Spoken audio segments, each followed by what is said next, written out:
All right, good morning, everyone, and welcome to the Georgia.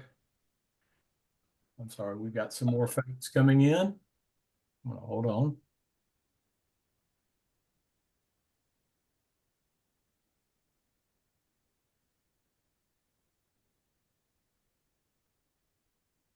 All right, good morning, everyone, and welcome to the May Georgia Healthy Farmer Mindset meeting. We're so pleased this month that the intersection of Military Appreciation Month and Mental Health Month. We're so pleased to welcome some absolutely wonderful advocates for our military veterans who are in agriculture and military veterans in general. I just think it's such a worthy and exciting opportunity to hear from some of the leaders in this field. We do have with us, and I'll turn it over to them in just a minute, Connie Baptiste and Daryl Giving, and they are two leading voices. Hoping to have Mr. Etiega Felton join us in a moment from 3T Farms, who does some great work with Agribility as a board member.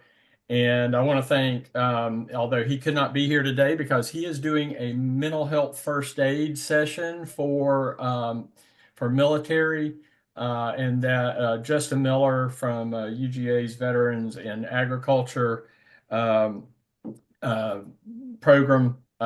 Justin is a great partner for GAWA and is doing great work, and we just really appreciate him in his absence. Um, with that, I am going to turn it over to first, we're going to hear from Connie. Connie spoke at the Georgia Farm Stress Summit in Statesboro in March. So I had the opportunity to meet her and just excited to hear from her. We're going to turn it over to her and then we're gonna go from there. So Connie, if you will, please take it away. Good morning, John, and thank you for the opportunity to just have a candid conversation about veterans and mental wellness. We all know that some of the things that we've seen gives us pause and challenges as we retire and go to our next service gig. But we cannot forget about how it takes time now to deal with those things.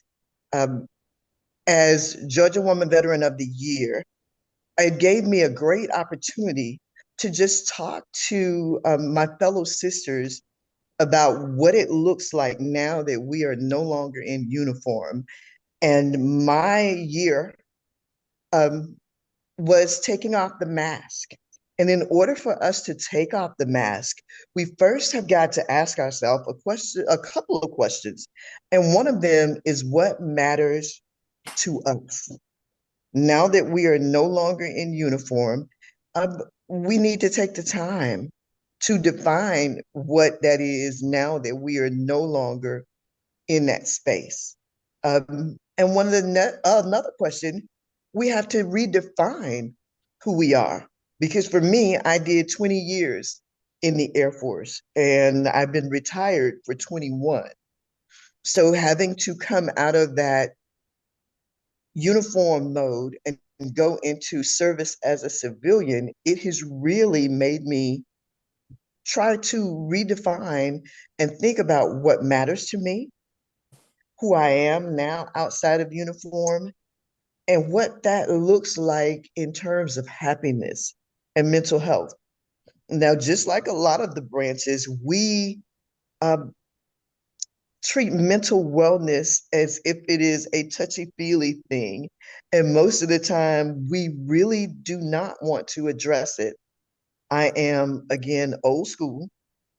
I joined the military in 1981.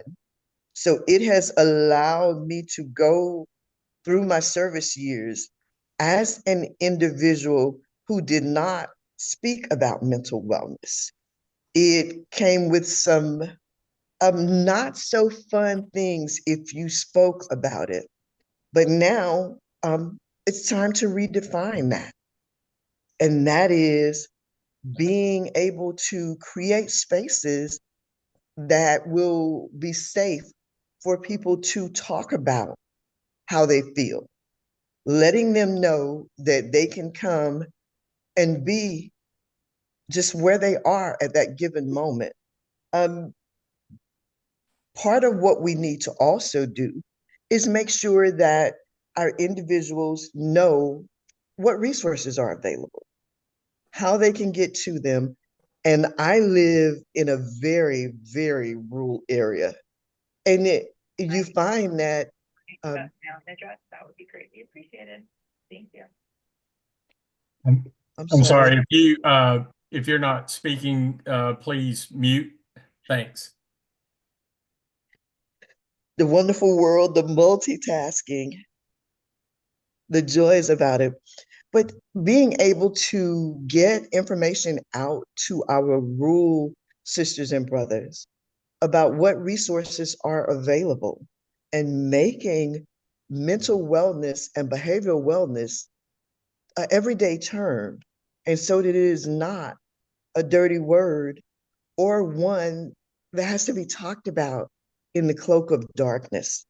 Um, I do a lot of work with faith based organizations because in the South, in the rural South, the church is one of the places that we go to quite frequently. And it is time that we train and share resources with faith based organizations so that they are part of our first line of defense of helping our sisters and brothers in arms. One thing that surprises a lot of people when I go out and talk about mental wellness is that farmers' suicide numbers are starting to be higher than veterans. And we have a lot of veterans that are actually transitioning into agriculture. So it is up to us to make a more concerted effort to be able to speak to them where they are.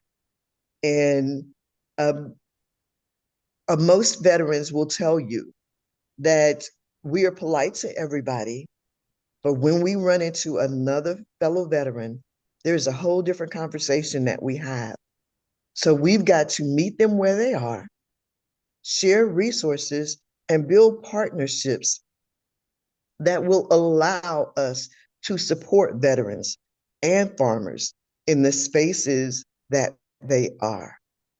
Uh, I have enjoyed being able to be in the spaces and talk to veterans, um, specifically women veterans, and to be able to talk to women farmers and let them know that there are places and things that they can go to get support. So for me, it is an everyday, uh, quite a bit of my time spent just being able to share the plight of the farmer, of the veteran. And what a lot of people will not realize is that May, even though it's Veteran Appreciation Month, it brings quite a bit of different anxieties and different feelings because you've got Memorial Day, you've got appreciation, you got military spouse appreciation, and the stress is not just limited to the service members. Just like in agriculture, it is not just limited to the farmer. So that's again another part of the platform is to be able to talk about helping everybody because if it happens to the farmer and the veteran, guaranteed it is being felt in the family. So again, take the time, reach out to your veterans, share your resources, and build partnerships that will allow us to pause suicide completion numbers and being able to change the paradigm and shift it on how we talk about mental wellness and behavioral wellness. Thank you. Thank you, Connie. Think it's so interesting that you talked about May, and I think that those of us outside of the veteran community would probably never think about that fact that it brings a host of different feelings. We think of it as the Appreciation Month, and of course Memorial Day, and we realize, and I realize from a lot of my friends um, that I've talked to, or I see their social media posts at Memorial Day when they're remembering friends and colleagues, fellow soldiers that, lost their lives in service to the country. And so, that part certainly get, but, I haven't really thought about some of those other aspects. So, can you talk a little bit more about that? Because I think that's one of the things that it it seems that there's so much, and I think this is probably true in military and in the ag community, there's so much complexity in how we look at things. So the farmer looks at his land and he feels one way about it in terms of, it giving to his family, but then there are times of drought or weathers come through like a hurricane and it creates a different feel when they look at that land, I think. So can you talk a little bit more about that? Sure. Especially as a woman veteran, we have quite a few more complexities added to it. It's the parking in a veteran's parking space and being challenged about being a veteran. Having our service disrespected by people who just today still don't believe that women have served their countries. So it is that part of when they're honoring, not being honored, um, and having to deal with those emotions that come along with that. And that transitions again into what farmers feel. Today, I try to make sure I get at least 4,000 steps in before 8 o'clock in the morning. So I was walking and looking at my land and feeling the anxiety that I can't do as much as I want to do as quickly as I want to do it. And access to capital, being able to know the right people, finding the right resources, asking the right questions, bring again a different set of anxieties and stressors. And I had to take the time to stop and talk to myself and build realistic goals and just enjoy the moment. And like I said at the summit, to breathe and be grateful and live in the present, in the moment. And again, for farmers, we plant because we're dreamers. And being a dreamer means we put the seed in the ground and we wait for something magical to happen. And sometimes Mother Nature is with us, and there are sometimes that she is not. So it's giving everybody the tool to be able to navigate the complexities of life.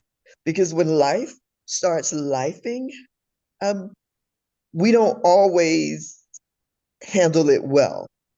And that means that we've got to give people more training and more opportunities and more resources to be able to pause and be grateful.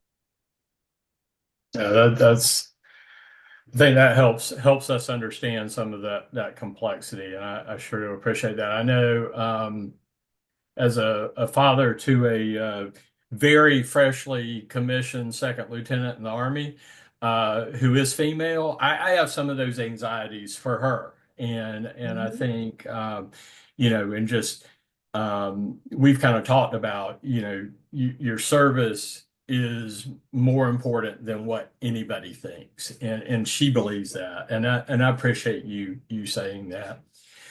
Well, we're going to have time to ask Connie more questions. I want to get to Daryl Giving with Hero Agriculture, and he's going to tell us a little bit about his background and journey and what Hero Agriculture does. Daryl is a Veteran Services Liaison with that group, and I think they're doing tremendous work and in an agricultural setting. So thank you, Daryl, and I'm going to turn it over to you and let you kind of fill us in on those items. Thank you. All right. Good morning, John. Thanks again for the opportunity for me to join this Zoom group today. As mentioned, I am Daryl Giving. I am a 26-year Army veteran, serving both on the enlisted ranks and the commissioned officer ranks. I retired in January of 2021, and at that time, I was, in my late 40s. So more than half of my life was spent in service to this nation. And I struggled for about 3 years trying to find my niche and to do what God wanted me to do next in my life. I was battling, major bouts of depression and PTSD after suffering, multiple traumatic brain injuries myself. And I was introduced to Mike Reynolds, who is the founder of Hero Agriculture. We are a veteran nonprofit located in the northwest corner of Georgia, in Calhoun, Georgia. And I met him at our local library every Friday at 10:30 in the morning, which I'm going to miss today, but that's okay. We have a veterans coffee. And I started coming to that coffee. And again, I met Mike. And after several months of meeting with him, I felt like I could do more. So I told him, I feel like I can help you, but I have no desire to farm. Well, I will say I am a full-time volunteer with Hero Agriculture, and I farm on a daily basis. So it has brought so much joy to my life, and I never envisioned myself being a farmer, but being with Hero Agriculture, I would say, has given me purpose. It's given me hope, and especially a lot of veterans that are transitioning into the civilian world. I'm sure they struggle just like I did, trying to figure out what to do in life. And I had, multiple disabilities that would prevent me from maintaining, full-time employment elsewhere. So I thank God every day for me being introduced to Hero Agriculture. But Hero Agriculture, we use farming to help veterans find hope, healing, and building purposeful lives. We do have partnerships with local universities, high schools, local businesses, and agencies such as the USDA, U.S. Forestry Department, to educate veterans on topics like crop planting, management, canning, and equipment maintenance. We also assist veterans with launching their own farms, such as getting loans, buying land, equipment, and developing farmland. We also assist veterans with their VA benefits and medical care. And like you mentioned, I am the Veteran Services Liaison for Hero Agriculture. So I will assist veterans and or their families to apply for any benefit or entitlement that they may be eligible for. And I've just recently helped carry one of our local magistrate judges here. His father was a Vietnam era veteran and helped carry them to the Georgia Department of Veterans Services office and help them apply for benefits. And then, I will help veterans, maneuver through the minutia of the Department of Veterans Affairs medical department, and whether it's taking them to an appointment, things of that nature. We also assist veterans with basic needs: food, transportation, housing, utilities assistance, family issues, and legal services, and also crisis intervention. Mike was telling me the other day, last year we had well over 300 crisis intervention cases, and just already at the beginning of April, we had over 170. So Hero Ag's name is getting out there, and in fact, the local emergency rooms in the surrounding Northwest Georgia area have both Mike's and my cell phone numbers, and we've gotten calls at 2:00 in the morning and saying, "Hey, we've got a veteran in crisis," and we will go to the emergency room and we will meet with the veteran, and then also assist the emergency department in trying to get the veteran transferred to the VA to receive treatment. And additionally, the local Gordon County Sheriff up here has both of our numbers, and if they, during their intake of somebody being incarcerated, they'll ask them if they're a veteran, and if they are, and they'll ask them if they're willing to speak with a veteran nonprofit. And if they say yes, then they'll give us a call, and we'll go to the jail and meet with them. And we assist with getting referrals to a lot of other organizations, such as Warriors Heart. We'll assist getting them transferred there, and they can get treatment for 6-7 weeks at a time. So we do a lot more than just farming. We're helping veterans in their families in a multitude of ways. Whether hey, my wife just lost her job. We have a newborn child at home. We can't afford formula. We can't afford diapers, things of that nature. We have connections here with whether it's local churches or other facilities here that will provide temporary assistance to the veterans and their families to meet their needs. So as I mentioned, initially I had told Mike that I had no desire to farm, but I farm now. That was just something I never envisioned myself doing, but Mike was using other means to get me to come to the farm and learn about farming. He's like, "Hey, in one of the barns we have to put up watering and stuff for the pigs and the goats." And I'm like, "Well, that sounds like farming, so I'm not going to be there."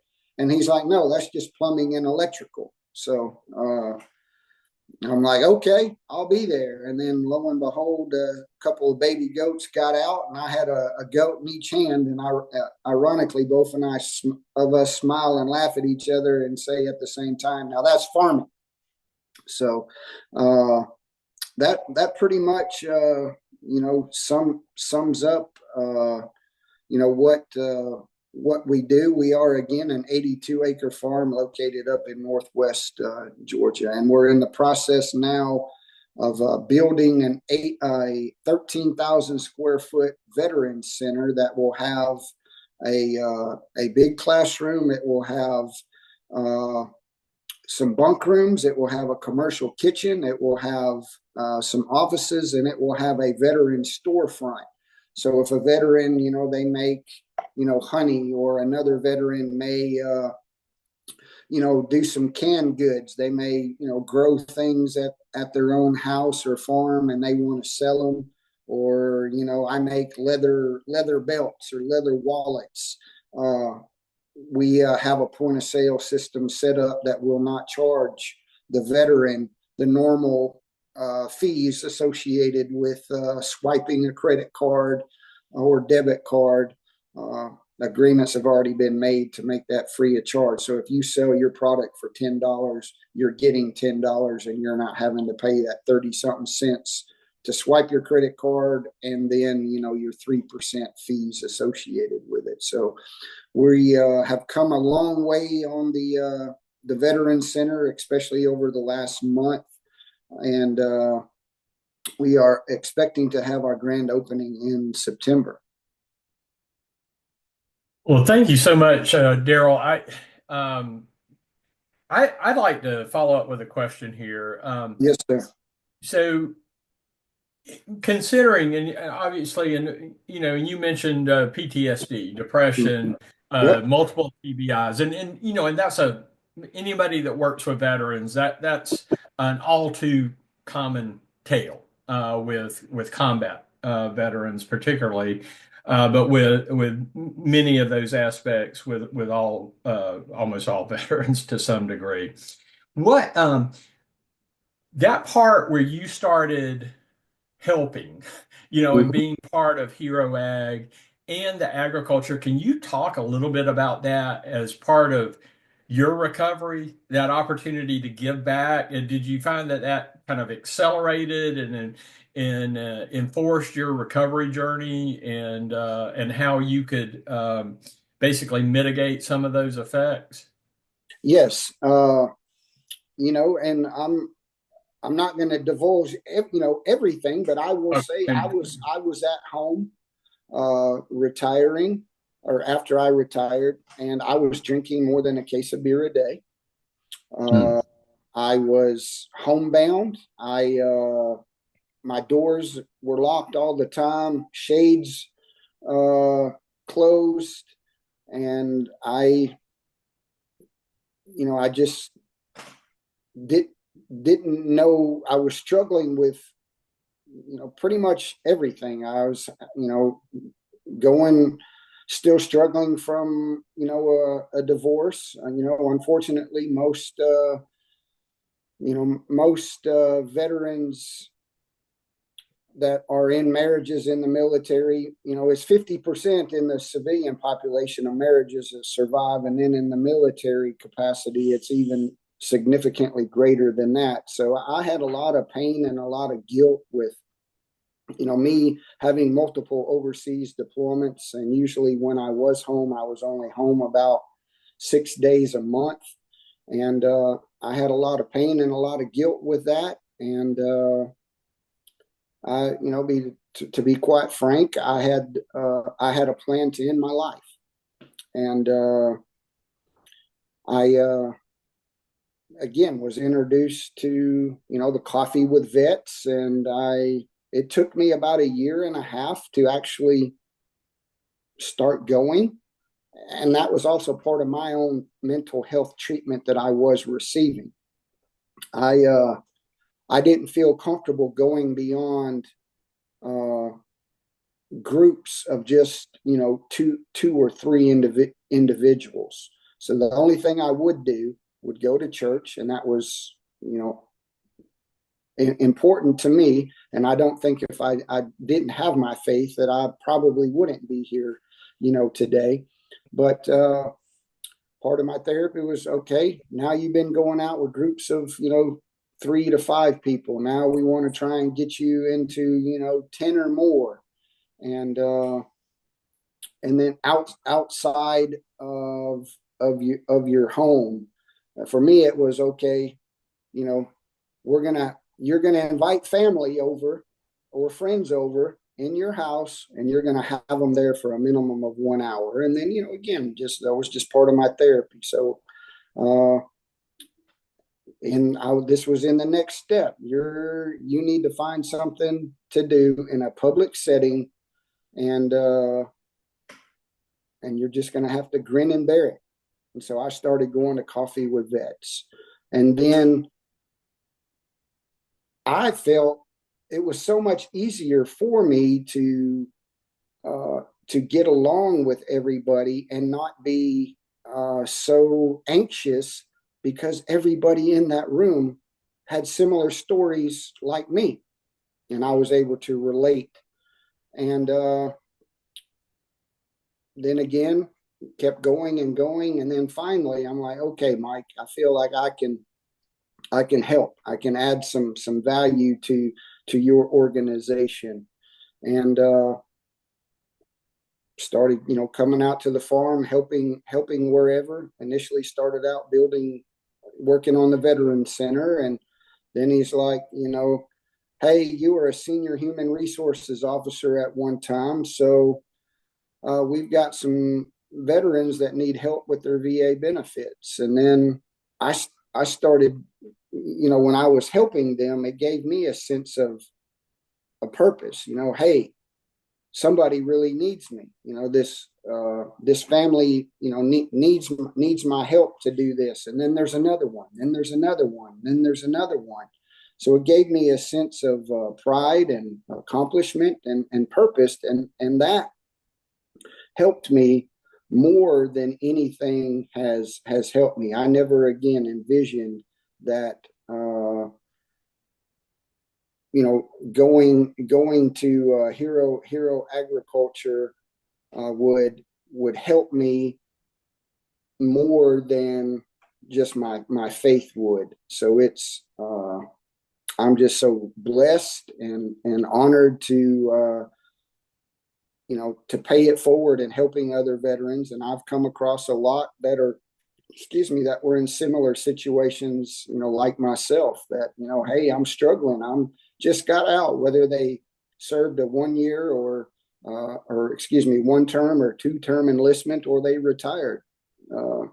I'm going through this. I'm going through this. Well, I've been there. I can offer some help to you or some suggestions. So hopefully that answers your question. Yeah, absolutely. Thank you for sharing that, Daryl. And I think, and I'd say this to both you and Connie. I mean, one of the things, as a non-veteran myself, but I think one of the similarities between the ag community and the veterans community is nobody can talk to a farmer about tough issues like another farmer, even sometimes more than their family members can.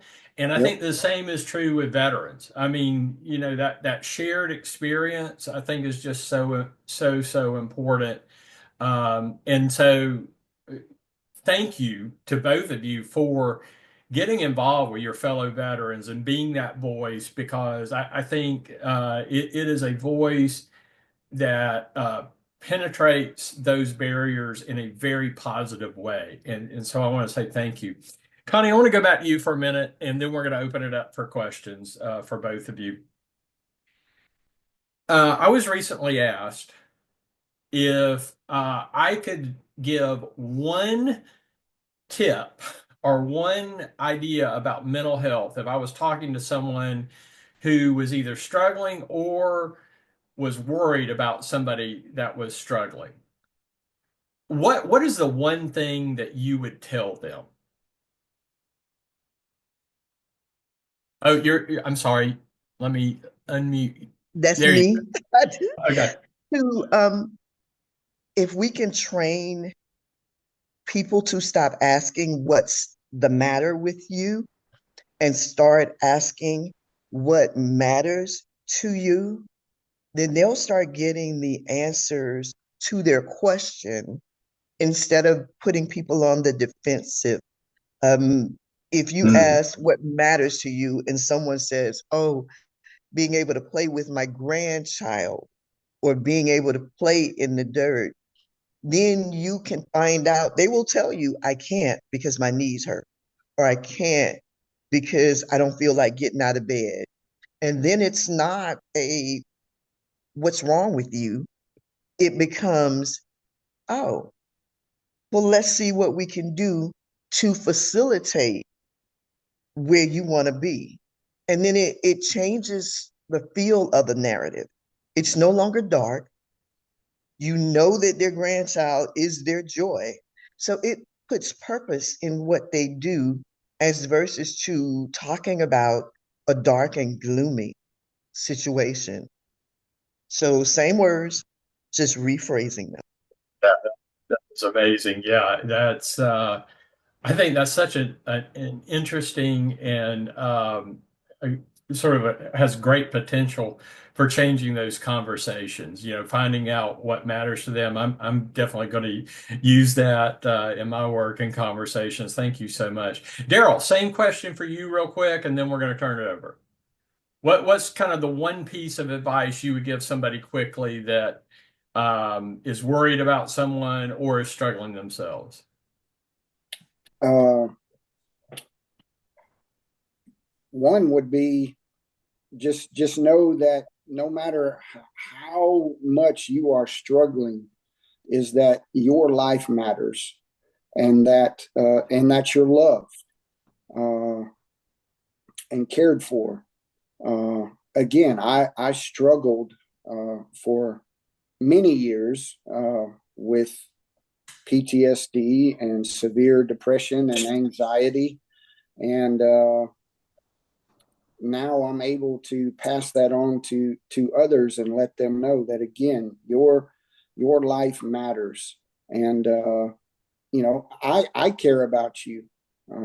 I've been fortunate enough to, over the last year and a half or so that I've been volunteering with Hero Agriculture, is to share some similar stories with other veterans, and I'm like, hey, I care about you. Here's my number. I don't care if it's 2 o'clock in the morning. Give me a call, and that's it.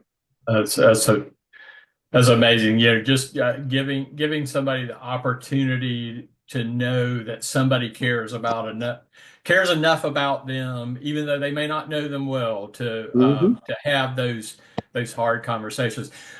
With that, I'm going to, I believe I've said it now where everybody can unmute themselves. Does anybody have any questions for Connie and or Daryl?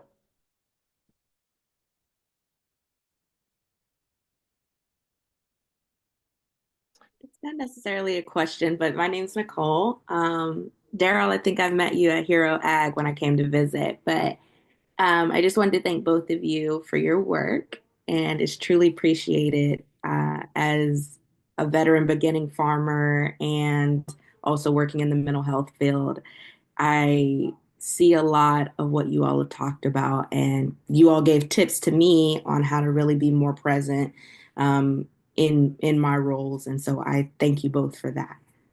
Yes. And Nicole, yes, I do remember meeting you when you came to the farm. It's good to hear from you, and hope that your farming journey is going well for you.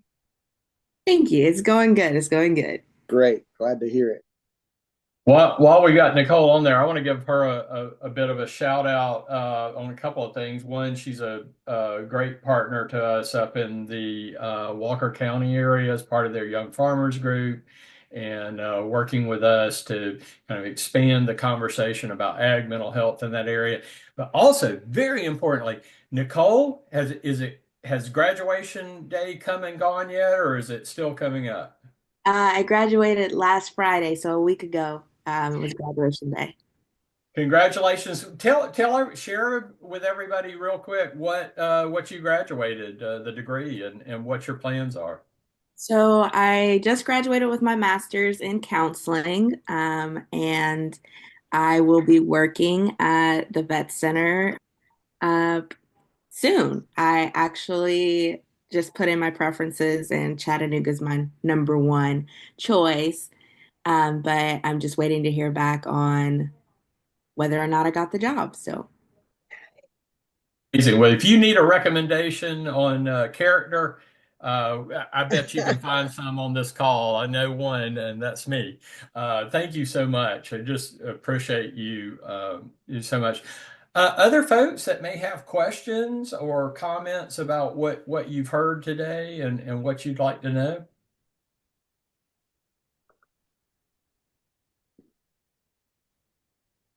Good morning. Good to see you again, Connie. It's Tara, AgriSafe.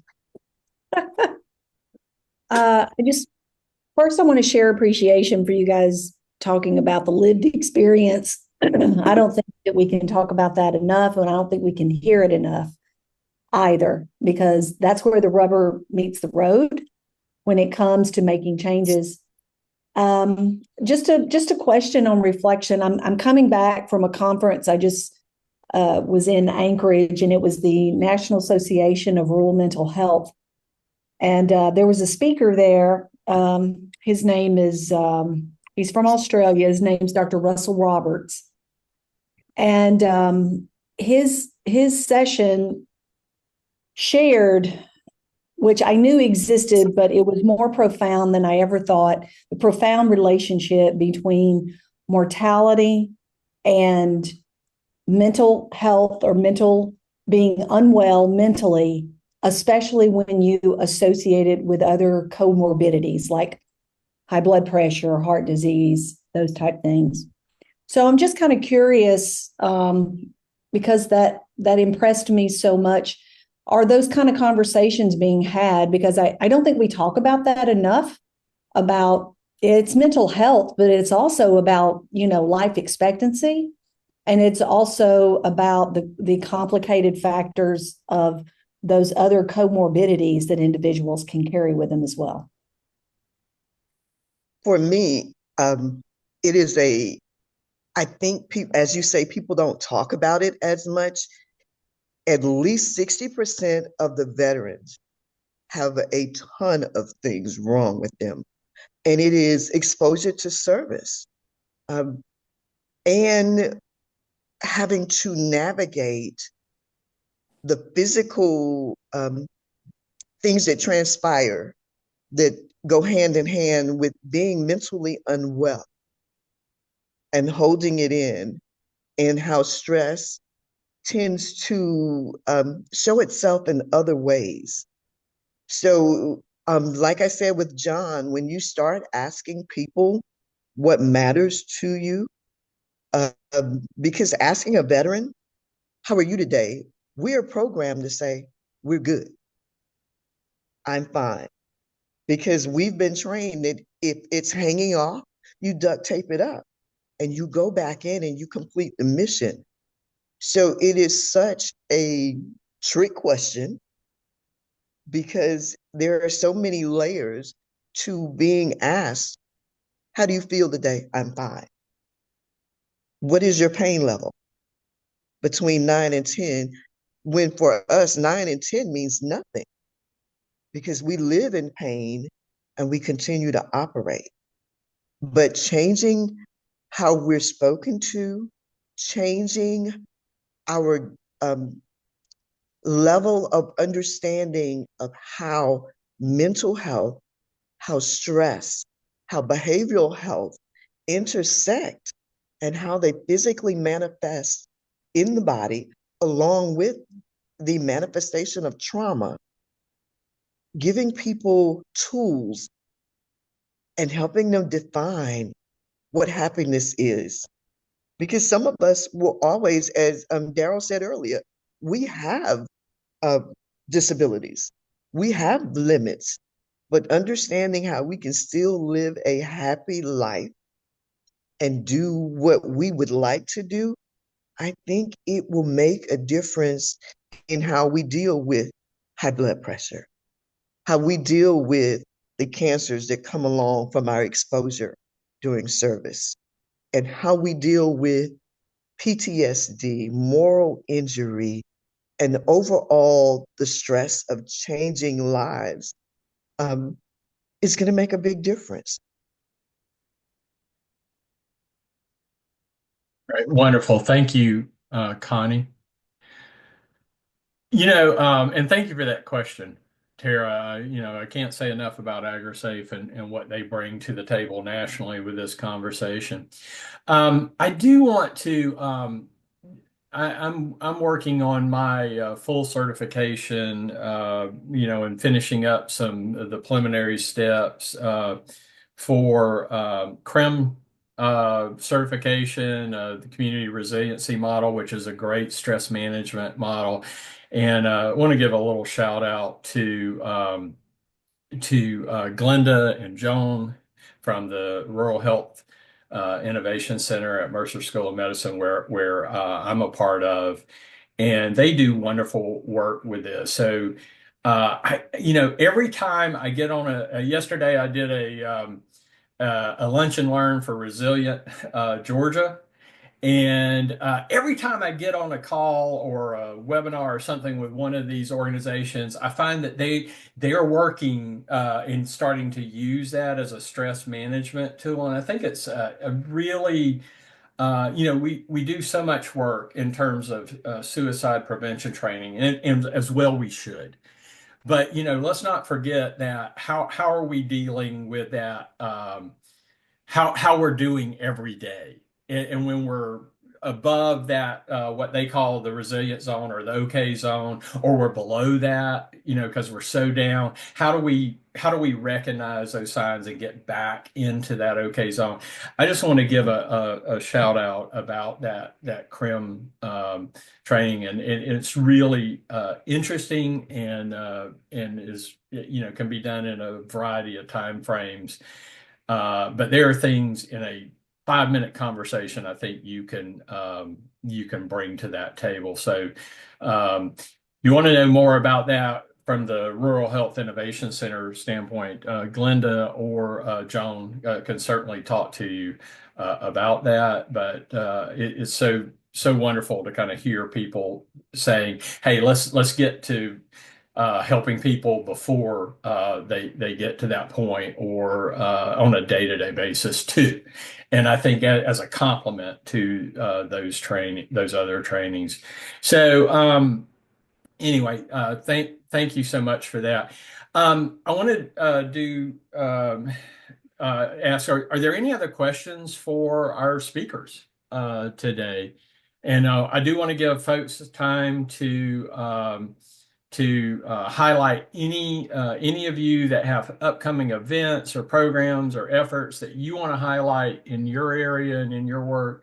I want to give you an opportunity to do that. And then I also want to bring about or to bring a plug for next month's Healthy Farmer Mindset meeting as well. So, other questions?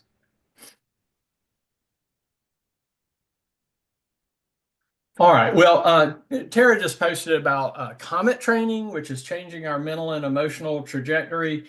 Great thing.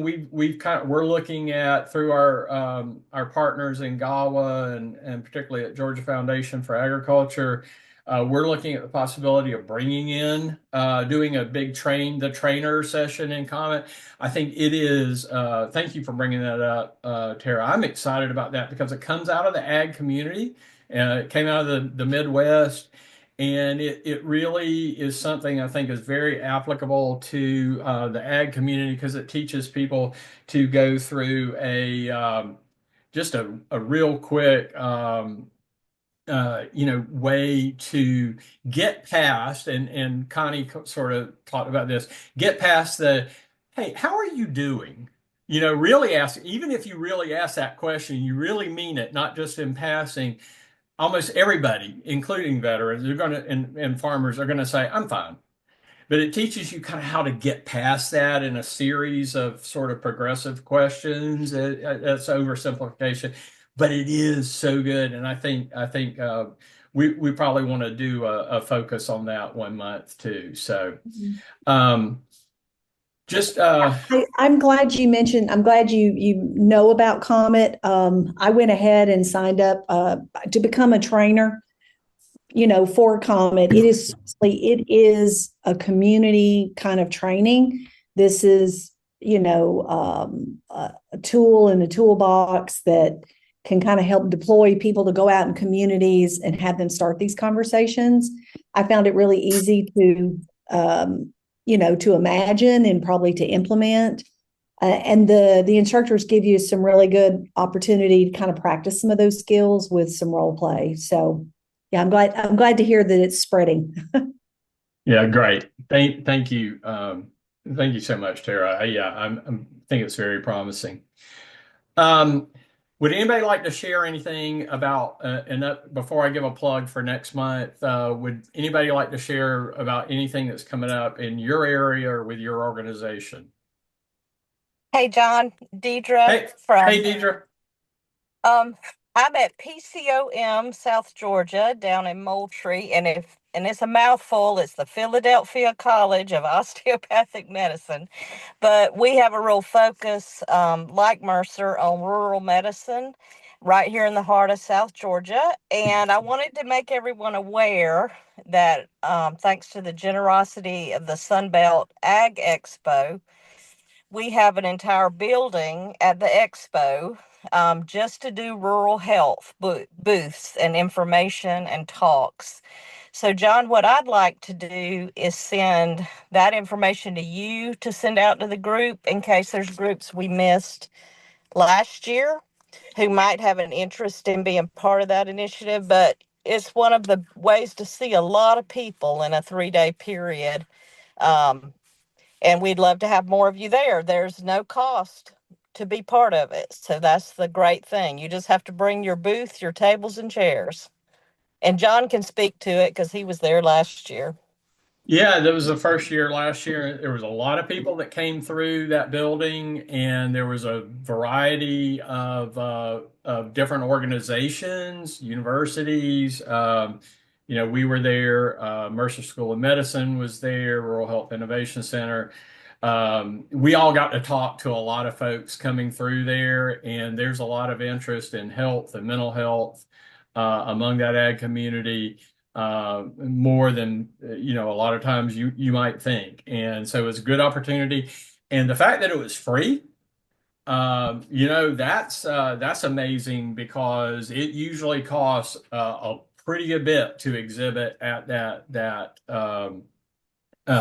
the Sunbelt Ag Expo. I think there's usually about 80 or 90,000 folks that come through that every year. So if you're looking to, for a foray into the ag community, that's a great opportunity. Thank So, you. John, I'll send you an email you can share with the group about how to sign up. And Okay. I'll give a real quick story. Last year, we had someone from one of the local hospitals give a talk on skin cancer.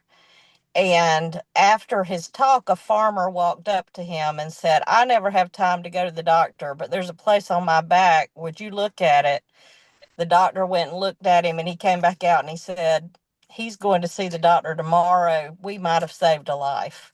So it's an example of how that community either doesn't take the time or whatever to always do things. So having that opportunity to get in front of them in that setting, even if we saved one person, we were thrilled.